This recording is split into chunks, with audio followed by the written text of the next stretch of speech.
What's up, what's up, what's up? It has been a minute since I've done a vlog. Vlogging is hard work, dread. But we're here now, we're here today, and we're discussing Stranger Things, the film. I've had this film done for a while now. I've had the BTS material for a while now, and I've only now felt like putting it out. So you know what? We're gonna go in, we're gonna discuss the ins, the outs, the ups, the downs, and the entire thing that surrounded what Stranger Things was. Set live.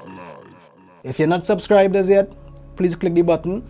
If you have not yet seen Stranger Things, the short film, please go to the description, look at it first, and then come back here because we're going to discuss the entire thing from start to finish. Stranger Things was a COVID film, basically. It was a lockdown film. I was suffering from COVID fatigue. I wanted something to do real bad, and I literally laid down and I was like, you know what? I think I'm gonna do a horror. Stranger Things was conceptualized in about 30 minutes, honestly. I already knew who I wanted to use, and I had Dwayne Million as my lead. Dwayne, prior to Stranger Things, did one stage performance, and he was exceptional in it, and I was like, Dwayne, we had to do something, boy. And then in penciling together what the story was, Andel is literally a man living on the next street. Andel is a high man to the max. And Dwayne is a cool fella to the max, and two of them might have a nice tit for tat kind of something going on, and that's kind of where the casting took place for Stranger Things. So the other issue that Stranger Things provided was creating a story and an idea that was centered around a very limited amount of people. So I think at that time the restrictions were 5. Was it 5? No? 5, 10, maybe. I think it was 5. It wasn't 10 for sure. It was 5. I can't see thing now, boy.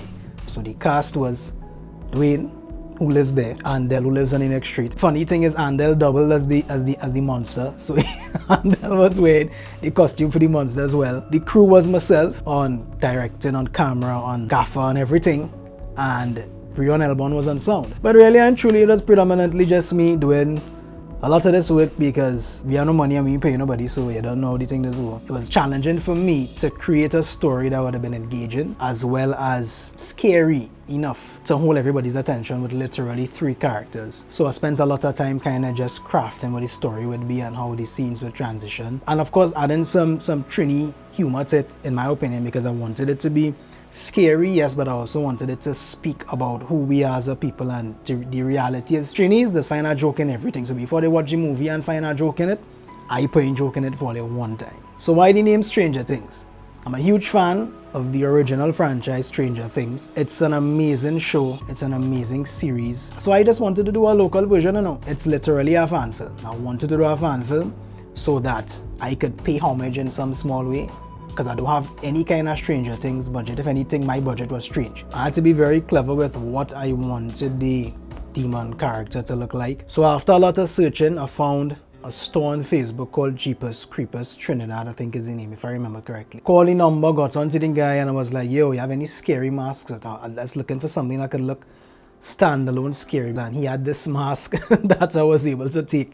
And I was like, cool, I'll start there. So the idea actually started, the demon started with the mask. Following that, I went on to social media, sent out a message saying, yo, anybody have any like black robe gown thingies? Because I started to go to Google and look for something that would have been simple, something that would have blended into what the entire scene was, something that would disappear in lighting. And a colleague, Robert Evelyn, had a Star Wars, I can't remember the person from Star Wars, all black, long cloak with a hood, and that was perfect. A horror movie crescendos to the biggest scare where you reveal whatever this entity is. So the balaclava mask from Ronaldo, the mask from Jeepers Creepers, the Star Wars outfit that I have no idea why Robert had. When Andel put on the balaclava, then he put on the mask, there was a huge black hole in the middle, and it looked a little cheap now, but it wasn't, it didn't have the that it needed. I had a real hard time with that. So I'm not an animator, so I started to kind of Google and research stuff, and I saw some things that I wanted to do, but I had no animator to work with. And it is at this juncture I say, Jamil Belleran, brother, thank you so very much. I reached out to Jamil very late in the game because I did not know what I wanted to do, as I said, for the monster. And Jamil came on board and did the animation of the eyes glowing, and the the teeth kind of animating downward, that everybody when they saw that was like, yo, where's this demon thing? That's all Jamil. Jamil did an excellent job as the VFX artist. He basically followed the feedback that I gave him and the vision that I had. He took that and he found things to suit, and he did an amazing job. I would say in maybe 2 or 3 days tops, he was able to animate those 2 parts, where the big reveal with the lash up demon with Dwayne in the kitchen, and then the final reveal in the bedroom with him as well. That gave the production value of the film the extra push that it needed to really make that be believable. Because I mean, you have a horror and your demon looking like he can't afford to be a demon. Making no sense, brother. I decided to name the demon Lash Up Demon because I had no other name for him. Even though a name doesn't present itself in the film, he was Lash Up now, boy. So Lash Up Demon was created. So I had this scare written into the film where Dwayne would hear the noise, then go and search for whatever reason. Dwayne going and search for of what this noise is. And then searching, as he walks, he would step on something and he would shine the light. And when he shines the light, he would see whatever the something is, stumble and fall, and then the something would disappear. In writing it, I remember that Patrice and they had a toy rat. Very strange rat. I don't know who bought this rat, where this rat come out from. A black rat with red eyes. And I say, you know what, we're going to use that, because I think they used to use the rat to frighten a nephew.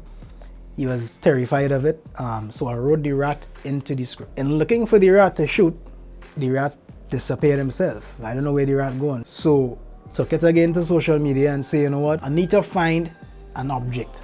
So same thing, Portal started saying, yo, anybody have any Halloween props? Lo and behold, Dennett McNichols. I don't know why Dennett had this.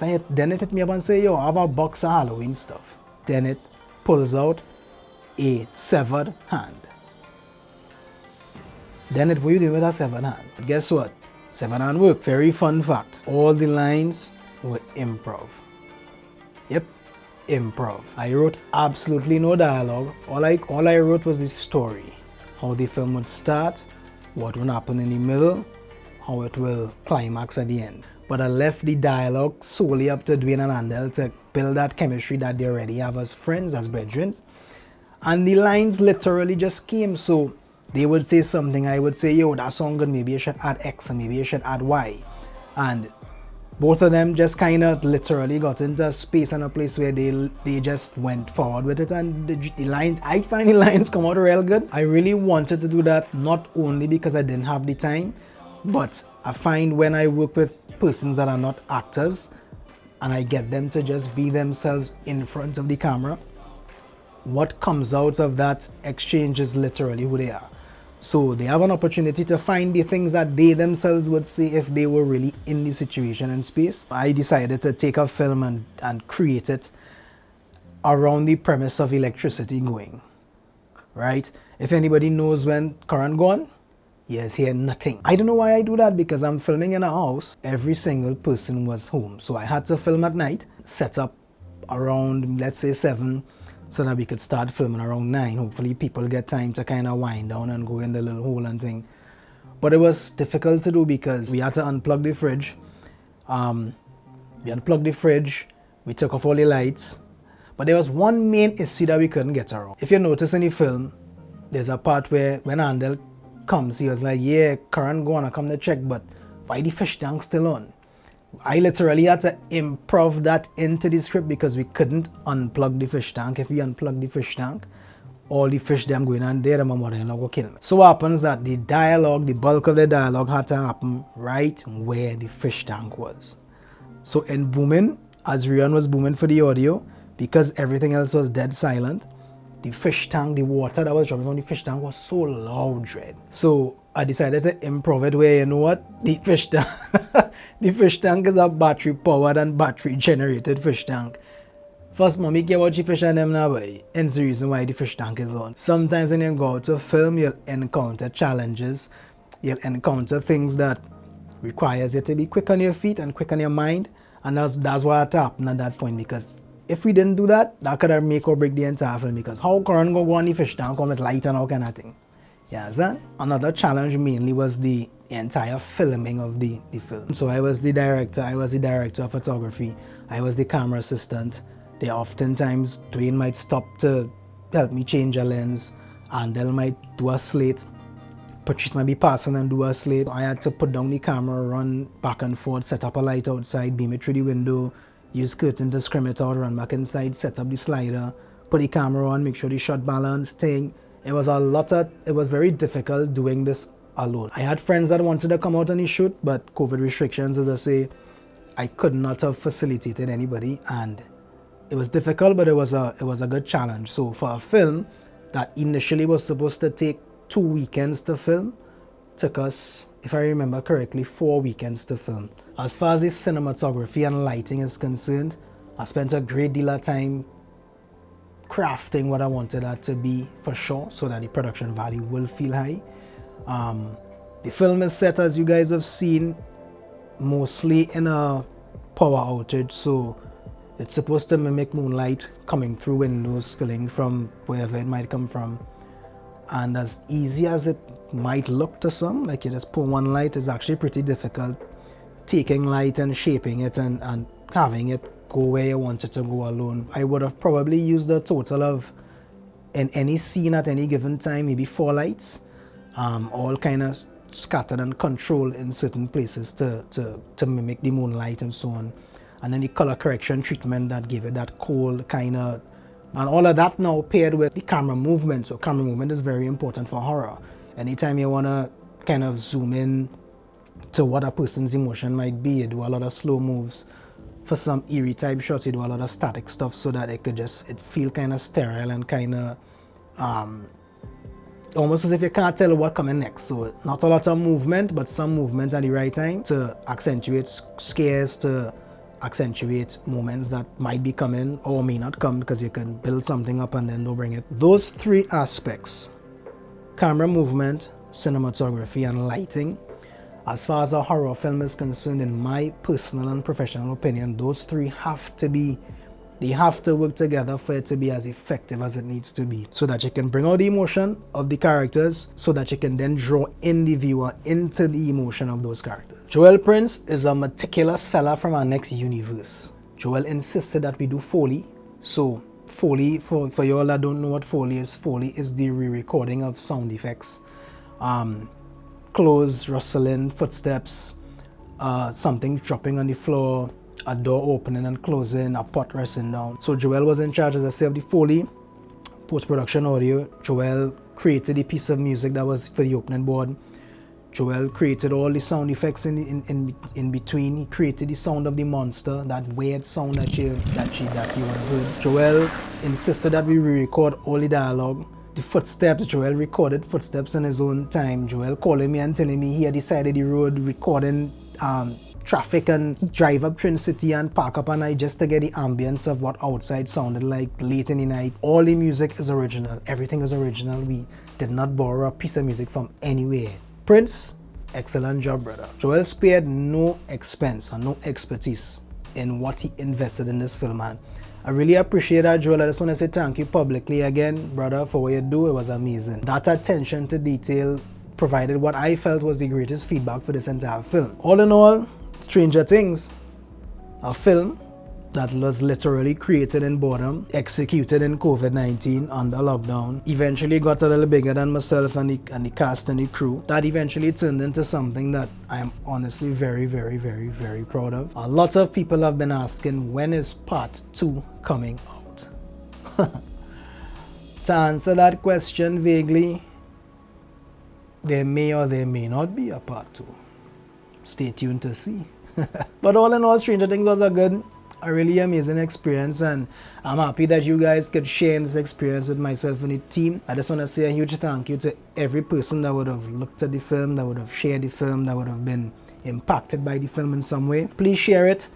Please spread the news. Please let people know that Trinidad and Tobago has excellent filmmakers and excellent stories that come out of it.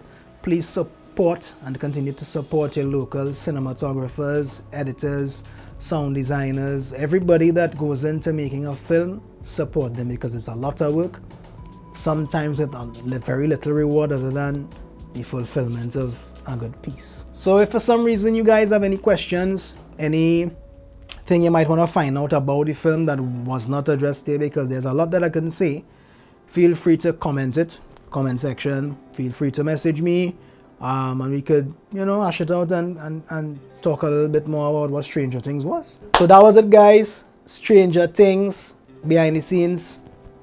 I don't know when I'll get the next vlog again, but I hope you guys enjoy this one. If you get bored, look at it a second time, or third time, or fourth time. Be sure to subscribe. Be sure to like. Be sure to comment. Be sure to share. You don't know. Okay.